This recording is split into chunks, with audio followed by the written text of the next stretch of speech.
बिस्मिल्लाहिर्रहमानिर्रहीम। कोई शुगर का मरीज़, कोई ब्लड प्रेशर का, कोई हार्ट का पेशेंट अब नहीं रहेगा। यही नहीं, कोई मजूर भी नहीं रहेगा।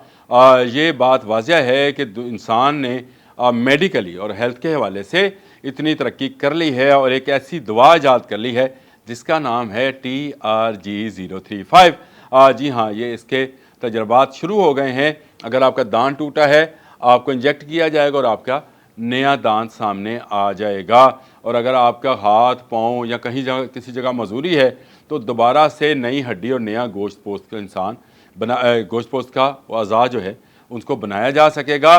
तो कोई बीमारी जैसे शुगर है, जैसे ब्लड प्रेशर है, इन बीमारियों के ख़िलाफ़ भी रिजेंटमेंट के लिए बहुत सारी अद्वियात तैयार कर ली गई हैं। ये बहुत लंबे अरसे से एक ख़बर चल रही थी कि जापान की एक क्योटो यूनिवर्सिटी है जिसने चूहों पर और फ्रेटर्स पर इस तरह के तजर्बा, फ्रेटर्स एक जानवर है जी, न्योला नुमा जानवर होता है, उन पर तजर्बात किए और उसके बाद जब उनके दांत उग आए दोबारा से तो उन्होंने फिर इंसानी तजर्बात पर का आगाज़ किया। इस वक्त भी 65 साल की उम्र के 30 अफराद के ऊपर ये तजर्बात जारी हैं। मोनोक्लोनल एंटीबॉडी जो है TRG, इसको इंजेक्ट किया जाता है जो कि USAG1 एक अंसर है इंसानी जिस्म के अंदर जो हड्डियों की ग्रोथ को, बढ़ोतरी को रोकता है, यानी दांत को दोबारा उगने से रोकता है। इस पर काबू पाने के लिए TRG-035 जो है वो काम करता है और जब इस पर काबू पा लेता है तो नया दांत उगाता है। तजर्बात कामयाब हो गए हैं और कामयाब होने का मतलब ये है कि अगर आप जो टूटी हड्डियाँ हैं या टूटे जोड़ हैं या मजूरी है उसको ख़त्म किया जा सकता है सिर्फ एक दवा से। जापानी तो इस बात को कह रहे हैं कि 2030 तक वो इस दवा को मार्केट में ले आएंगे, जिसके बाद बड़ी ज़बरदस्त, आप ये समझे कि हेल्थ के ऊपर ज़बरदस्त तब्दीली या इनकलाब आने वाला है। और क्योटो यूनिवर्सिटी इस पर अपना काम कर रही है और अगले मरहले में ये बच्चों पर भी जो है इसकी आजमाइश की जानी है, जो बच्चों के दांत टूट जाते हैं और दोबारा नहीं आते। ये उन बच्चों के लिए नहीं है जो दूध के दांत रखते हैं, उनके लिए नहीं है जिनके पक्के दांत हैं और वो टूट जाए तो दोबारा लगना मुश्किल है। हम उसके लिए ड्रिलिंग कराते हैं, मसनूई दांत लगवाते हैं और बहुत सारे और काम है, डेंटिस्ट के पास जाते हैं।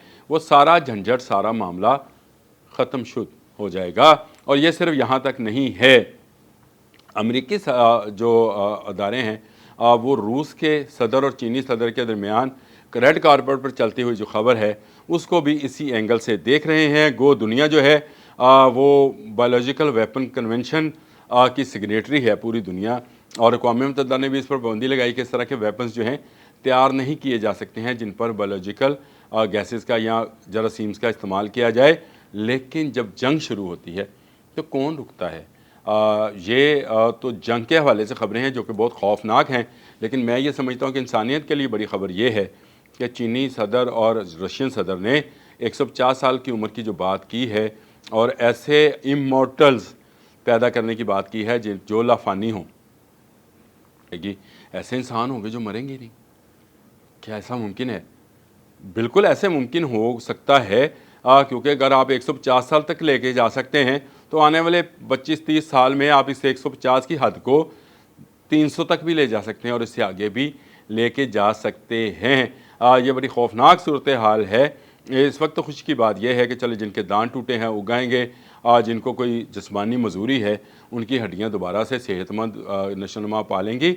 लेकिन आने वाले वक्त में क्या इसको अगर मनफी इसका इस्तेमाल किया जाएगा तो वो जंगों में होगा, और जंगों में इस्तेमाल होने का मतलब ये है कि बहुत सारे लोगों की जो है वो ऐसी मौत होगी जो कि ना मरने वाले हैं या क्लिनिकली डेड नहीं होंगे। ये इस तरह की चीज़ें हम स्टार वार में देखते रहे हैं, स्टार वार्स की मूवीज़ में देखते रहे हैं, वो अब हमारे सामने आना शुरू हो गई हैं।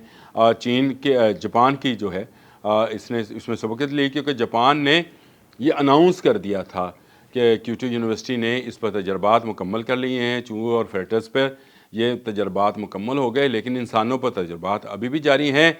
जापान के ख़िलाफ़ फ़तह की 80 साला तकरीबात के अंदर, अब आएँ इस तरफ कि जापान के से फ़तह की 80 साला तकरीबात के अंदर जो रूसी सदर और चाइनीज़ सदर की गुफ्तगू लीक की गई है, बराह रास्त सुनवाई गई है दुनिया को, वो भी इसी बारे में है। तो इसका मतलब है कहीं ना कहीं क्योटो यूनिवर्सिटी में अगर काम हो रहा है तो चीन और मॉस्को की यूनिवर्सिटीज़ में भी इसी पर और तजर्बागाहों में इसी किस्म का काम हो रहा है, जिसको खुफिया रखा जा रहा है, बताया नहीं जा रहा है। और ये कहा जा रहा है कि अमेरिका अपनी लेबॉर्ट्रीज़ को अपने मुल्क के अंदर भी नहीं, इसराइल के अंदर भी बना चुका है, जहाँ पर ये सारी चीज़ें जो हैं इनके तजर्बात मुकम्मल किए जा रहे हैं। आने वाले 4-5 साल बहुत अहम हैं। मैं अपने बेशतर व्लॉग्स में 2030 का ज़िक्र करता रहा हूँ। अगर आप मेरे पुराने व्लॉग्स भी सुने जाकर, तो आपको समझ आएगी कि मैं 2030 को क्यों अहम समझता हूँ, कि 2030 इंसानी ज़िंदगी के लिए बहुत अहम होगा। बड़ी जंग हो सकती है, और बड़ी जंग ना सिर्फ वेपन्स की होगी, बायोलॉजिकल जो है हथियार, उनको भी इस्तेमाल किया जा सकता है। और इसके इस्तेमाल से दुनिया को एक हैरानकुन जंगी मनाज़र का सामना करना पड़ सकता है, क्योंकि जहाँ एक तरफ ये गोला बारूद होगा, तो दूसरी तरफ ऐसे जरासीम और ऐसी जो हैं पैंडेमिक्स होंगे, यानी ऐसे वबाई अमराज होंगे जिनका मुकाबला करना एक इंसान के लिए मुश्किल होगा, यानी एक तरफ के इंसान के लिए मुश्किल होगा। इस बायोलॉजिकल वार में पाकिस्तान कहाँ है? पाकिस्तान चीन के साथ है, रशिया के साथ है, शुमाली कोरिया के साथ है, और ये हमने साथ जो है देखा है अपनी आंखों से। एक रेड कारपेट पर चलते हुए हमारे वज़ीर-ए-आज़म शहबाज शरीफ भी उन्हीं 3 रहनुमाओं के साथ मौजूद थे। और ये चारों एटमी क़ुव्वतें हैं, 3 तो डिक्लेयर हैं, एक अनडिक्लेयर्ड है। भारत भी इस पर बहुत ज़्यादा काम कर रहा है, और पाकिस्तान को ज़रूरत है कि चीन के इन तजर्बात में ख़ुद को शामिल करके भारत के लिए भी स्टॉप का निशान लगाए। ये एक बायोलॉजिकल वॉर है, या इसको आप समझ लें कि इंसान की फ़लाह है। जिस तरह से आप मर्ज़ी इसको लेना चाहें, किस तरह से ये क़ुव्वतें इसका इस्तेमाल करेंगी, ये बड़ा अहम सवाल है। अब तक के लिए इतना ही। अल्लाह हाफ़िज़।